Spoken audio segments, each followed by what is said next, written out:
dear student. This side Bharti Chaudhary and welcome back to 10 minute OBG series of crochet nursing academy. आज का जो हमारा topic है वो ना केवल OBG के पॉइंट ऑफ व्यू से बल्कि CHN एंड MSN इन सभी के पॉइंट ऑफ व्यू से बहुत इंपॉर्टेंट है, जो कि है एनीमिया इन प्रेगनेंसी। ठीक है, तो एनीमिया क्या होता है बच्चों? एनीमिया होता है अगर हमारे ब्लड में HB का लेवल एक डिजायर्ड लिमिट से अगर कम हो जाता है तो इस मेडिकल कंडीशन को नाम दिया जाता है एनीमिया। ठीक है, लेकिन प्रेगनेंसी में जो एनीमिया होता है बच्चों वो दो टाइप से डिस्क्राइब किया जाता है। एक तो होता है बच्चों फिजियोलॉजिकल एनीमिया और एक होता है पैथोलॉजिकल एनीमिया। फिजियोलॉजिकल एनीमिया जो होता है उसमें क्या होता है बच्चों, हमारा जो ब्लड है, ब्लड में डाइल्यूशन ज्यादा होने की वजह से, ठीक है, ब्लड में जो वॉल्यूम है ज्यादा होने की वजह से एचबी का लेवल कम हो जाता है, तो this is a physiological process. तो ये फिजियोलॉजिकल एनीमिया है। लेकिन फिजियोलॉजिकल एनीमिया में बच्चों कभी भी एचबी का लेवल लेस देन 11 से कम नहीं जाता, यानी कि 11 ग्राम परसेंट से हमेशा ग्राम परसेंट से ज्यादा ही होगा, उससे कम नहीं होगा। जबकि पैथोलॉजिकल एनीमिया में अगर अपन बात करते हैं तो बच्चों पैथोलॉजिकल एनीमिया में एचबी का लेवल 11 ग्राम परसेंट से कम होता है और हेमेटोक्रिट का लेवल जो है वो 33% से कम ही होता है। ठीक है, तो ये दो टाइप के हैं एनीमिया, फिजियोलॉजिकल एंड पैथोलॉजिकल। यहाँ पे अपन डिस्कस करेंगे पैथोलॉजिकल एनीमिया के बारे में। तो सबसे पहले अगर बात करें तो पूरी जो प्रेगनेंसी होती है बच्चों, इस पूरी प्रेगनेंसी में कितना टोटल आयरन की रिक्वायरमेंट होती है? तो टोटल रिक्वायरमेंट होती है बच्चों 1000 मिलीग्राम। ठीक है, 1000 मिलीग्राम आयरन की रिक्वायरमेंट होती है एक पूरे प्रेगनेंसी के पीरियड में।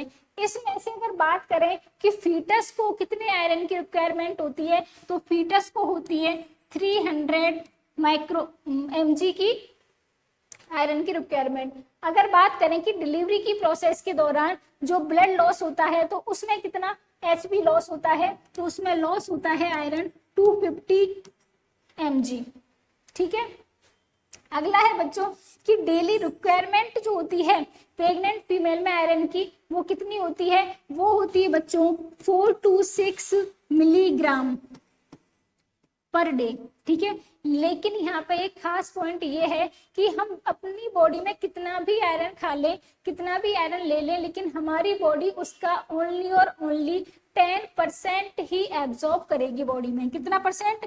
10% ही आयरन एब्जॉर्ब करेगी। इसलिए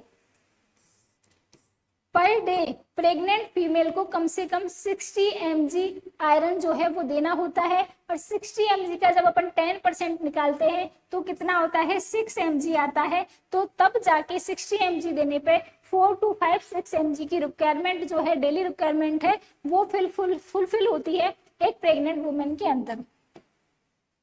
अब अपन बात करते हैं कि एनीमिया इन प्रेगनेंसी को दूर करने के लिए हमारी गवर्नमेंट ऑफ इंडिया के द्वारा एक प्रोग्राम रन होता है जिसको बोला जाता है बच्चों एनीमिया मुक्त भारत। ओके, अभी जो एनीमिया मुक्त भारत है इसमें जो नॉन प्रेग्नेंट फीमेल होती हैं उनमें अगर आयरन की डिफिशियंसी है, ठीक है, एनीमिया है, तो उनके अंदर जो टैबलेट दी जाती है एक रेड टैबलेट दी जाती है। लेकिन बच्चों यहाँ पे खास पॉइंट ये है कि अगर फीमेल नॉन प्रेग्नेंट है तो वो एक वीक में एक बार दी जाएगी। लेकिन अगर फीमेल कैसी है, प्रेग्नेंट है, तो उस कंडीशन में ये जो आयरन की टैबलेट है वो पर डे दी जाएगी। ओके, और इस आयरन की टैबलेट का अगर कंपोजिशन पूछा जाए तो क्या होता है? 60 mg तो इसमें होता है बच्चों आयरन जो कि फेरस सल्फेट के रूप में होता है, एलिमेंटल फॉर्म में होता है, एंड जो 500 माइक्रोग्राम होता है इसमें फॉलिक एसिड होता है। ठीक है बच्चों, तो ये क्वेश्चन पूछा जाता है कि कंपोनेंट क्या है इस रेड टैबलेट का? 60 mg आयरन और 500 mg माइक्रोग्राम होता है इसमें फॉलिक एसिड। लेकिन बच्चों अगर आपसे क्वेश्चन ये पूछ लिया जाए कि पर डे प्रेग्नेंट फीमेल को फॉलिक एसिड की कितनी रिक्वायरमेंट होती है? आयरन की तो अपन को पता है 4 to 6 mg होती है रिक्वायरमेंट, इसलिए 60 mg दे रहे हैं क्योंकि 10% ही एब्जॉर्ब होता है। लेकिन सेम क्वेश्चन पूछ लिया जाए कि जो फॉलिक एसिड है उसकी कितनी रिक्वायरमेंट होती है, तो रिक्वायरमेंट की अगर बात करते हैं फॉलिक एसिड की, तो वो होती है बच्चों 400 माइक्रोग्राम।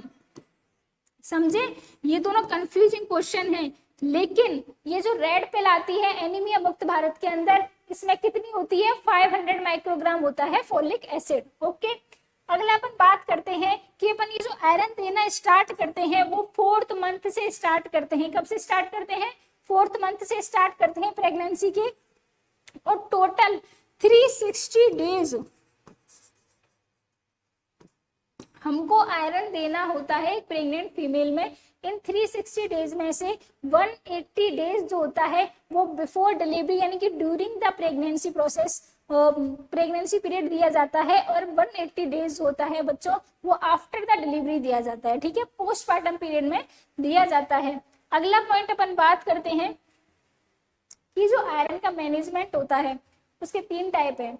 एक तो अपन ओरल टैबलेट दे दें या ओरल जो है सिरप दे दें। ओके, सेकंड होता है कि पेरेंटल फॉर्म में आयरन दे दें, यानी कि आयरन सुक्रोज और आयरन कार्बोक्सी माल्टोज का इंजेक्शन लगाया जाए, तो वो पेरेंटल फॉर्म होती है।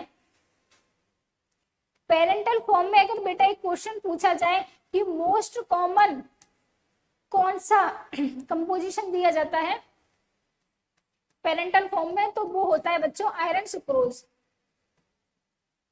लेकिन अगर क्वेश्चन ये पूछ लिया जाए कि मोस्ट स्पेसिफिक कौन सा दिया जाता है, तो वो होता है आयरन कार्बोक्सी माल्टोज। कौन सा होता है बच्चों, आयरन कार्बोक्सी माल्टोज। ये दोनों डिफरेंट क्वेश्चन है। ठीक है, और थर्ड जो मेथड आता है वो होता है लास्ट में बीटी, यानी कि ब्लड ट्रांसफ्यूजन आप कर दो। तो जो ओरल फॉर्म में जो आयरन देते हैं, या तो वो टेबलेट फॉर्म में दें या सिरप फॉर्म में दें, तो उसमें, और पेरेंटल फॉर्म में जो आयरन देते हैं उसमें जो रेट ऑफ एचबी का इंक्रीज होता है बच्चों, वो होता है 0.7 ग्राम पर 0.7 ग्राम % होता है इन 3 वीक में। इनकी 3 वीक में जाकर 0.7 ग्राम जो एचबी है वो इंक्रीज होगा जब आप पेरेंटल और ओरल फॉर्म में आयरन को दे रहे हो।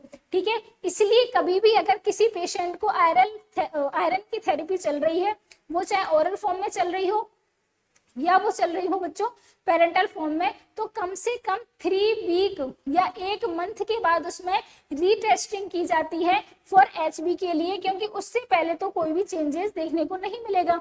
ठीक है, तो 3 वीक के बाद चेंज किया, 3 वीक या 1 मंथ के बाद टेस्ट किया जाता है। ठीक है, तो उसमें पता चलता है कि आयरन जो है वो या जो एचबी है वो इंक्रीज हुआ है या नहीं हुआ। थर्ड मेथड अपन ने बात कर चुके हैं, कौन सा है, बीटी है।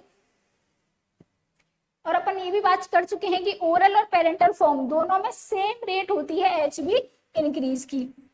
अब बात करो, जैसे कोई भी एनीमिया की प्रेग्नेंट फीमेल आपके पास आती है, तो सबसे पहले आप उसको 2 रेड टैबलेट स्टार्ट करोगे पर डे। कितनी, 1 नहीं 2 रेड टैबलेट स्टार्ट करोगे, और जब 2 रेड टैबलेट स्टार्ट करने के बाद 11 ग्राम % पे उसका एचबी टारगेट जो एचबी है 11 ग्राम % होता है, उस पे पहुंच जाए, तो उसके बाद आपको कंटिन्यू करना है 1 टैबलेट पर डे। लेकिन जब तक 11 ग्राम % नहीं पहुंचता तब तक 2 टैबलेट दी जाती हैं पर डे। अब बच्चों यहाँ से जो क्वेश्चन आता है ना, वो इन टॉपिक से बहुत कम आता है। क्वेश्चन ये आता है कि आपको दे दिया जाएगा कि एक प्रेग्नेंट फीमेल है, वो 34 वीक की प्रेग्नेंट है। ठीक है, उसका एचबी जो है वो 5 आ रहा है, तो बताइए आप उसको आयरन जो दोगे या एचबी को बढ़ाने के लिए जो आयरन थेरेपी दोगे वो ओरल फॉर्म में दोगे या फिर किस में दोगे, पेरेंटल में दोगे या बीटी दोगे। ठीक है, तो इस तरीके का क्वेश्चन पूछा जाता है क्लिनिकल क्वेश्चन। तो उस क्लिनिकल क्वेश्चन को सॉल्व करने के लिए ये एक मैनेजमेंट का चार्ट है आयरन मैनेजमेंट थेरेपी का। ठीक है, तो इसमें सबसे पहले अपन देखेंगे कि जो एनीमिया है वो मॉडरेट है, माइल्ड है या सीवियर है।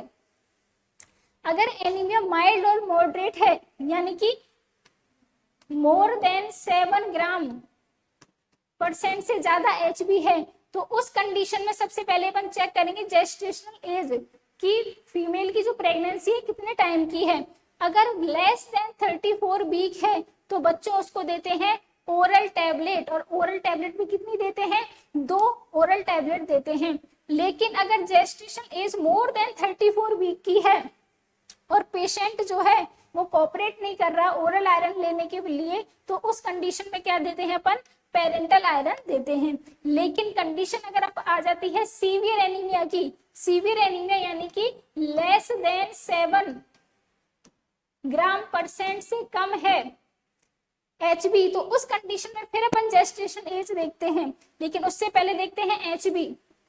अगर HB लेस देन 5 है तो जेस्टेशन एज चाहे कुछ भी हो, चाहे 12 वीक की प्रेगनेंसी हो, चाहे 38 वीक की प्रेगनेंसी हो, अपन सबसे पहले स्टार्ट कर देते हैं BT, ब्लड ट्रांसफ्यूजन स्टार्ट कर देते हैं एट एनी जेस्टेशन एज। लेकिन बच्चों अगर HB का लेवल 5 से लेके 6.9 आता है तो उस कंडीशन में अपन चेक करते हैं जेस्टेशन एज। अगर जेस्टेशन एज मोर देन 34 है तब तो कोई और ऑप्शन बचता ही नहीं है, BT करते हैं। लेकिन अगर लेस देन 34 है तब क्या देते हैं अपन, पेरेंटल आयरन देते हैं। ठीक है, तो ये एक चार्ट है, इसको अपन को पूरी तरीके से याद करना है और इसी से हमारे सारे क्वेश्चन जो है एनीमिया के जो क्लिनिकल बेस आते हैं वो सारे के सारे क्वेश्चन इससे क्या हो जाएंगे बच्चों, सॉल्व हो जाएंगे। ठीक है, आज के लिए बस इतना ही, एनीमिया का टॉपिक यहीं पे खत्म होता है।